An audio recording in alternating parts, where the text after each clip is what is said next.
দানির যায় মনে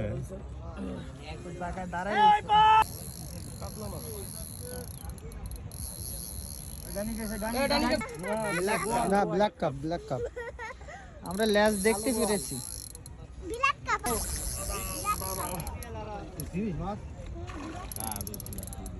দুর্বল হয়ে গেছে এবার। বিশাল বড় সাইজ। এবার বাসবে। শাবাশ, বিগ সাইজ। এটা বড়, আগে একটা উঠছিল তার থেকে বড়। ভালোই ক্যাচিং করতেছে কাকা আমার।